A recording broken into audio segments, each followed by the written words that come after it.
I'm going to turn it over to Brandy right away to kick us off. All right, so I asked Megan if I could talk about this because we've all sensed extra stress in the world lately, right? And I just want you all to know it's not you. And half the fun is that it's science. And it was really hard to break this down into a tiny bit of information. Like John and my smaller team can affirm that I talk about this stuff all the time. So if you ever want to talk offline, I'm down, right? So this is where I want to start. All these things are related. I know, like, remember in March was the biggest Northern Lights you guys had in Fargo. I mean, it got us out of bed here in Wisconsin. It was amazing. But there's also electrical grid effects and that feeling like you're in a pressure cooker and mental and physical health. And then just the tempers that you've been seeing worldwide. So next slide. My internet might be slow. So how is this relevant to us at Border States? Well, first of all, potential electrical grid effects, right? So that little graphic is really interesting. Our business is the electrical grid. We might have some new transformer sales out of this because, you know, in 2014, we did blow some transformers with the solar maximum. But let's talk about feeling like you're in a personal pressure cooker. And that's relevant to us and how we interact with each other while we're doing business and with our friends and family. Okay, so this is a nerdy slide. NOAA, I love this kind of stuff. Anyway, it's just a graph of solar cycles, solar maximum, and it's every 11 years. And when you look at the list on the right-hand side, that is like a list of the things that were in our consciousness over the last 100 years, like the major events. And all of those things correspond to a sunspot number of over 100. And I mean, you can even see, like, in 1930, it was under 100, and World War II didn't even kick off until the 1940 solar maximum. So literally, it's like when you hit 100, things get crazy in the world. So I just want you all to realize that, okay? So, and we can talk about this offline more. Oh my gosh, I could talk about it forever. Next slide. So what happened was I was in Army intelligence in the mid-90s. Okay, and we were, believe it or not, pretty analog even then, even though we're using solar technology. So the 2014 solar maximum was the first solar maximum before, like, after we became digital. The true digital age started in 2007. The information age started in the 50s, but the digital age started in 2007.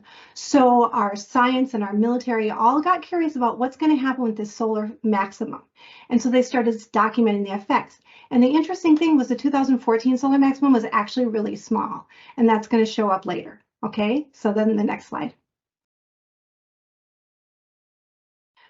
Ironically, we were looking for scientific effects. We were worried about, you know, protecting our technology, and we accidentally discovered the mental health effects. And these things make so much sense now, but they correlated solar flares with suicides, with mental health issues.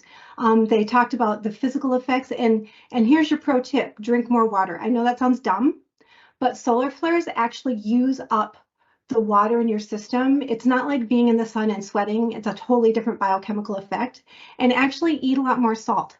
Low sodium diets are correlated to the depression levels and the mental health effects of solar maximum. So when you look at this picture on the right, or on the left, I'm sorry, 2019 was like a nice calm time. And 2014 was our last solar maximum. And I want you to look at those pictures because compare it to what you're going to see on the next slide. This is today. Like, I took this picture on Monday. Look at, we're already over twice as, almost 3 times what we were. So if you guys are feeling a little bit crazy with the effects, you are not alone, and we are just getting started. And the solar maximum isn't even scheduled to really kick in until 2025. We're already at a number of 169.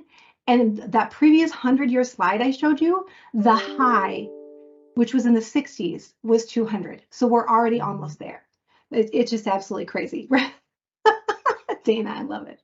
Okay, next slide. So the takeaway, this is a fun little graphic here. This is actually a picture of what's expected to hit Earth on December 1st. So have fun, you guys. There's going to be a lot of stuff coming our way. We actually have a huge CME coming on Friday. But the takeaway is, just be gentle with yourself and be gentle with others. And if you have a conflict at work or at home, it's actually probably not personal. You're on edge, they're on edge, and literally in our lifetime, none of us, no one since they've been born, has ever faced this level of both the solar maximum and our magnetic field. That's a totally different thing. We can talk about that another time. But we all have short fuses, and it's not us, it's science. And so just practice more self-care, be slow to judge, and super quick to forgive. If you have a conflict at work, really just assume that it was a solar flare, and it's going to get us through a lot better. So that was my safety share. Thanks, Brandy. I love that. It's just such a unique positioning, and I learned a ton. So it's like super fascinating to me. So appreciate you giving that.